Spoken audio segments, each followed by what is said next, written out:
Al inicio se ponen a reaccionar 4,5 gramos de dióxido de manganeso con 4 gramos de ácido clorhídrico. ¿Cuántos gramos de dicloro se obtienen? Calcular la cantidad de reactivo en exceso que queda sin reaccionar. Este ejercicio fue tomado de Osorio y Giraldo 2015, pero allí fue resuelto por el método clásico de factores de conversión. Entonces nos encontramos ante un problema de reactivo límite en el cual se están manejando unidades de cantidad de sustancia no específica, gramos. Para ahorrarnos tiempo vamos a tomar las tres ecuaciones que dedujimos en problemas anteriores de reactivo límite definidos para cantidad de sustancia en moles. El factor RL con el cual identificábamos quién era el reactivo límite y quién era el reactivo en exceso, la cantidad del producto generado a través del reactivo límite y finalmente la cantidad de sustancia sobrante o faltante dependiendo de si es el reactivo en exceso o el reactivo límite.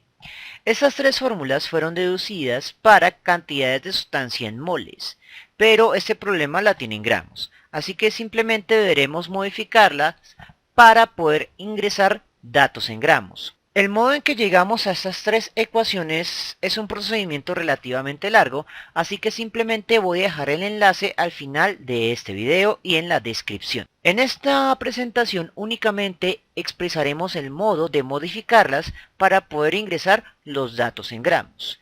En primera instancia vamos a tomar la ecuación para identificar RL.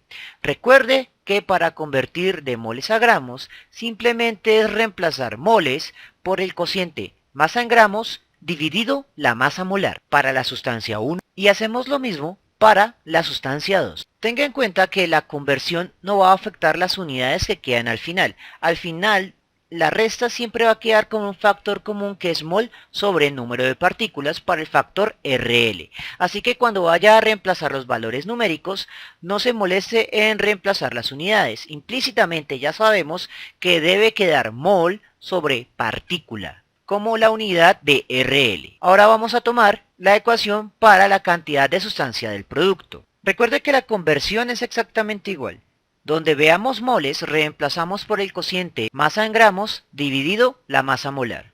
Adicionalmente, en el producto debemos despejar la masa en gramos, por lo tanto su masa molar va a quedar multiplicando. Y esta sería la expresión para calcular la masa del producto de interés a través del reactivo límite. Finalmente, en la tercera ecuación, el procedimiento es exactamente igual. Cuando veamos moles, lo reemplazamos por el cociente masa en gramos dividido la masa molar. La masa en gramos queda multiplicando y la masa molar debe pasar de dividir a multiplicar para poder despejar. Y con esto completamos la batería de ecuaciones o respuestas analíticas para las preguntas que me están haciendo. Identificar el reactivo límite, determinar la cantidad de dicloro que se obtiene y determinar la cantidad de reactivo en exceso que queda sin reaccionar.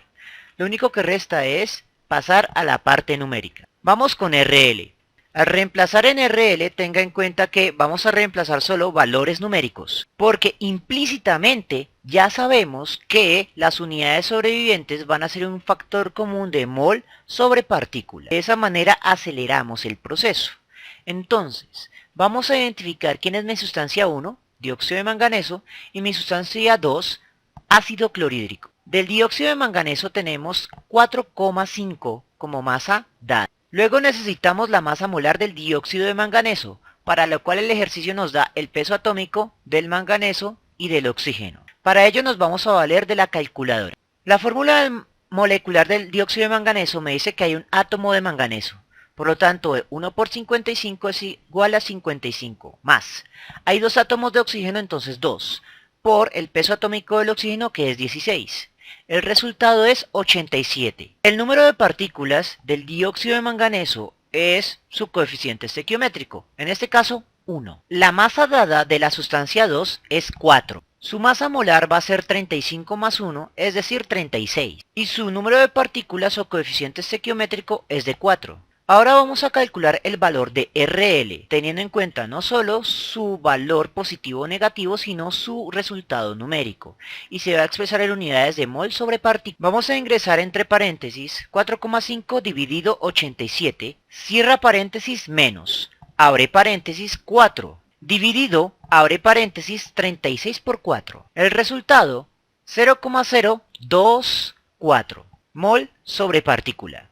Como el resultado es positivo, significa que el término positivo o sustancia 1 se encuentra en exceso y el término negativo es el reactivo límite. Como ya sabemos que la sustancia 2 es mi reactivo límite y mi sustancia 1 es mi reactivo en exceso, podemos avanzar a la siguiente pregunta, que es la cantidad de dicloro obtenida. Entonces, vamos a identificar primero el producto que pretendo calcular, que es dicloro. Posteriormente, buscamos el coeficiente estequiométrico del producto, que es 1. La masa molar del producto, que sería 35 por 2, es decir, 70 gramos por cada mol. Finalmente, los datos del reactivo límite que habíamos dicho eran la sustancia 2, es decir, estos tres términos de acá. Y recuerde que este término va a traer como unidades mol por cada partícula afuera del paréntesis. Al cancelar unidades queda partícula que multiplica, partícula que divide, mol que multiplica, mol que divide, la unidad es gramo. Lo único que queda es resolver la parte numérica, que será 70 por 4 dividido, abro paréntesis, 36 por 4, lo que es igual a decir a 70 dividido entre 36. El resultado es 1,9 gramos. Y con esto hemos resuelto la segunda pregunta, la cantidad del producto de interés. Finalmente, la tercera pregunta es la cantidad de reactivo en exceso que queda sin reaccionar. Vamos a identificar primero la identidad del reactivo en exceso que habíamos dicho que era la sustancia 1, dióxido de manganeso. El número de partículas del dióxido de manganeso era de una partícula. La masa molar del dióxido de manganeso habíamos dicho que era 87, pero en este caso sí debemos colocar gramos sobre mol. Y finalmente el valor absoluto del factor RL. 0,024 mol sobre partícula positivo. Cancelamos unidades, partícula que multiplica, partícula que divide, mol que multiplica, mol que divide. Nuevamente la unidad que queda es gramo, justo la unidad de la variable que pretendemos calcular. Lo único que resta es la parte numérica. 87 por 0.024.